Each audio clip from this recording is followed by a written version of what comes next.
Relawan Kemanusiaan Indonesia didistribusikan bantuan bahan pangan untuk pengungsi Palestina di Yordania. Bantuan ini terus diberikan karena para pengungsi ikut terdampak perang Amerika Serikat dan Iran yang berujung harga sembako terus merangkak naik.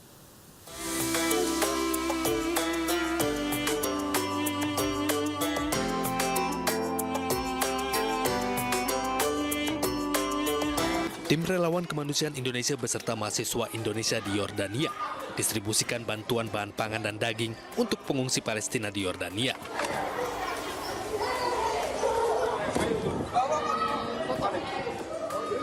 Indonesia menjadi salah satu negara yang setia membantu rakyat Palestina yang mengungsi di Yordania.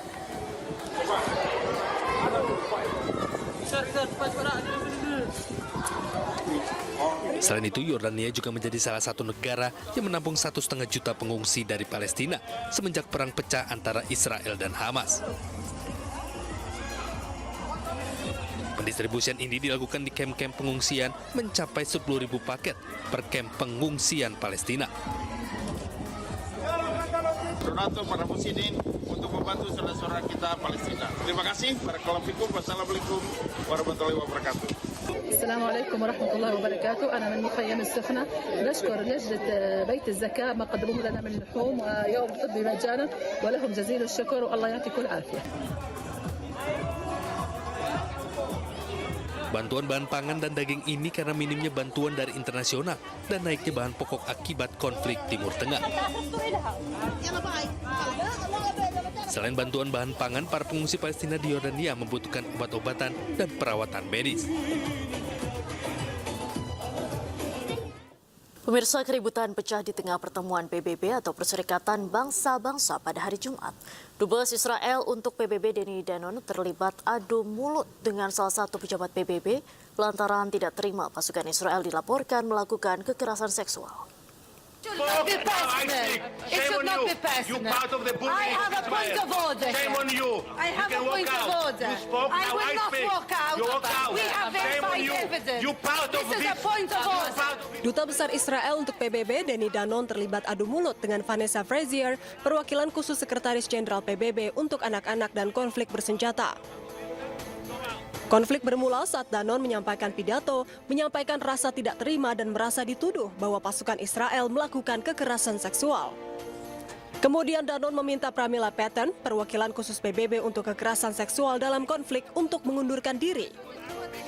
First they accused Israel of starvation, then genocide, now rape. Rape.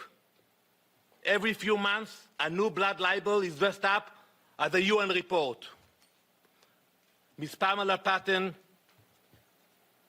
you are a collaborator in this disgrace. You could have said no. You could have resigned. You failed to do it then, but you should resign now. Pidato tersebut langsung disela oleh Vanessa Frazier yang menimbulkan keributan dengan Danon.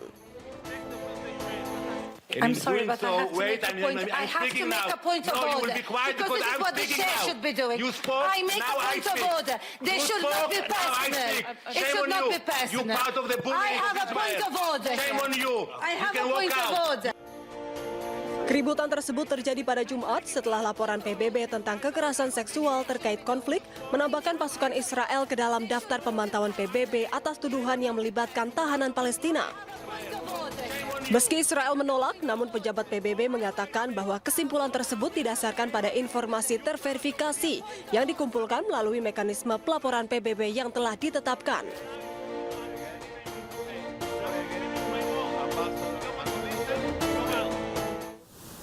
Serangan udara Israel menghantam sebuah apartemen dekat persimpangan Al-Tayaran di Gaza, Palestina. Akibat serangan tersebut, setidaknya 5 orang tewas, termasuk 2 orang anak. Pasukan militer Israel kembali meluncurkan serangan udara ke kota Gaza, Palestina pada hari Sabtu. Serangan ini menghancurkan sebuah apartemen dekat persimpangan Al-Tayaran, Gaza. Akibatnya 5 warga Palestina tewas. 4 korban berasal dari satu keluarga termasuk 2 orang anak. Kini seluruh korban tengah dalam proses evakuasi yang dilakukan oleh tim medis Gaza. Di tengah krisis kemanusiaan di jalur Gaza, Menteri Keuangan Israel Bezalel Smotrich pastikan jalur Gaza akan tetap hancur dan tak ada tempat bagi penduduknya.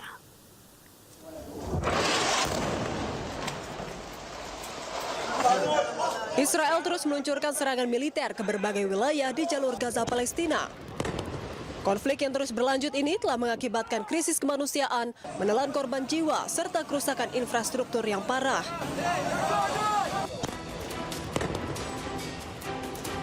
Menteri Keuangan Israel Bezalel Smotrich mengatakan bahwa jalur Gaza akan tetap hancur dan tidak ada tempat bagi penduduknya.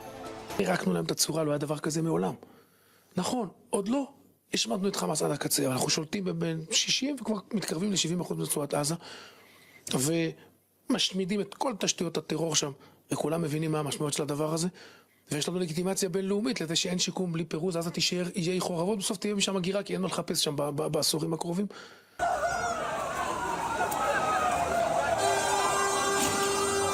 Berdasarkan data dari media Timur Tengah, jumlah warga Palestina yang tewas akibat serangan Israel mencapai lebih dari 73.000 jiwa.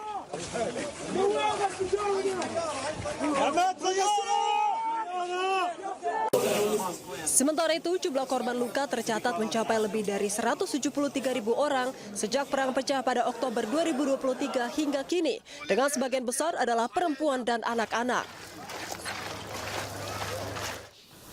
Sementara itu, warga Suriah berunjuk rasa di depan markas pasukan pengamat pelepasan PBB atau UNDOF. Mereka menuntut kabar nasib kerabat yang setahun ditahan pasukan Zionis.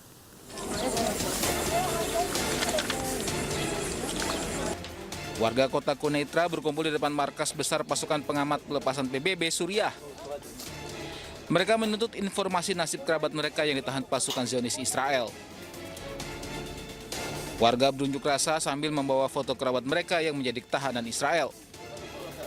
Warga juga menuntut hak agar bisa mengetahui nasib kerabat mereka yang ditahan. جاي أطالب بالمعتقلين اللي عند الاحتلال 47 معتقل مغيب عنهم الإعلام نهائيا ما بنعرف عنهم شيء اعتقلوهم ظلم وعدوان. Selama lebih dari setahun, tentara Israel memasuki wilayah Suriah Selatan termasuk Quneitra. Mereka mulai mendirikan pos pemeriksaan keamanan serta operasi lainnya, termasuk penangkapan sejumlah warga Suriah.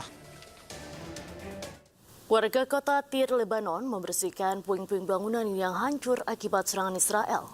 Akibat perang, puluhan bangunan rusak, sementara lebih dari 3.000 orang tewas.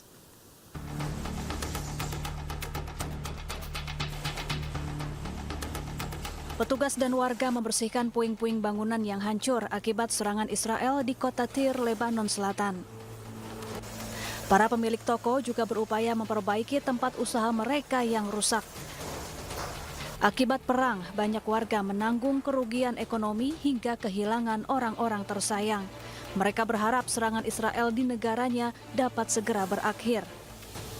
العفش اللي جوا كله بتنضرب كانت الخير بلديه مش مقصره بالمره من اول نهار بلشت شغل بالبلد وعم تنظف البلد اول باول. Menurut data otoritas setempat, lebih dari 68.000 rumah di Lebanon hancur akibat gempuran Israel sejak 2 Maret 2026 lalu. Sementara korban tewas mencapai 3.756 orang.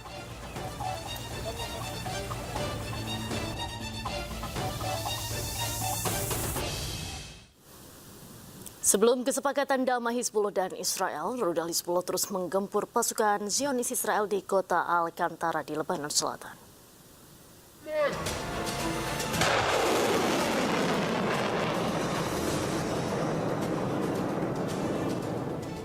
Pejuang Hizbullah meluncurkan 2 rudal khusus untuk menyerang pasukan Zionis Israel di Lebanon Selatan. Rudal-rudal pejuang Hizbullah menargetkan tentara Zionis Israel. Israel terus melakukan gempuran terhadap Lebanon hingga menyebabkan 4.000 orang tewas di tengah perjanjian damai Iran dan Amerika Serikat.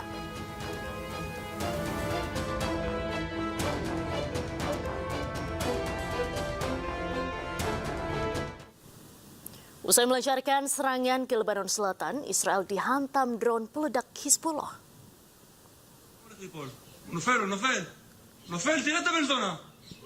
Boom.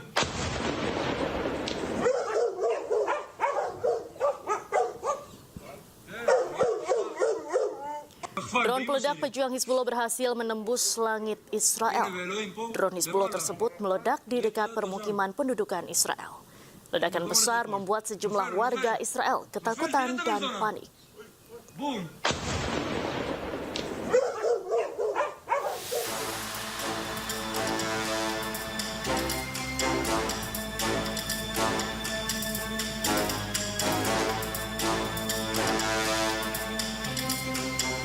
Selain itu, pejuang Hizbullah juga melancarkan serangan drone ke tank Israel di Lebanon Selatan. Serangan itu membuat tank Merkava milik Israel hancur. Serangan ini membuat pasukan militer Zionis Israel kewalahan menghadapi serangan drone Hizbullah.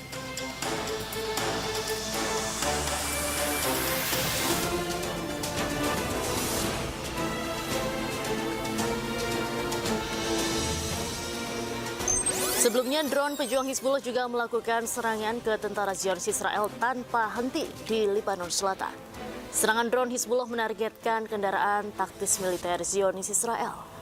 Kendaraan taktis militer Zionis Israel hancur usai diserang drone Hizbullah. Militer Zionis Israel kewalahan menghadapi serangan yang terus dilakukan oleh pejuang Hizbullah.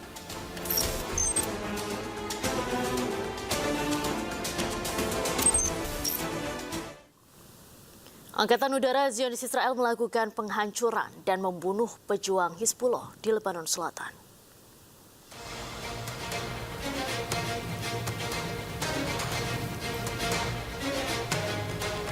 Zionis Israel menyerang dari 100 target Hizbullah di berbagai wilayah Lebanon Selatan, termasuk Beka dan Nabatiyeh.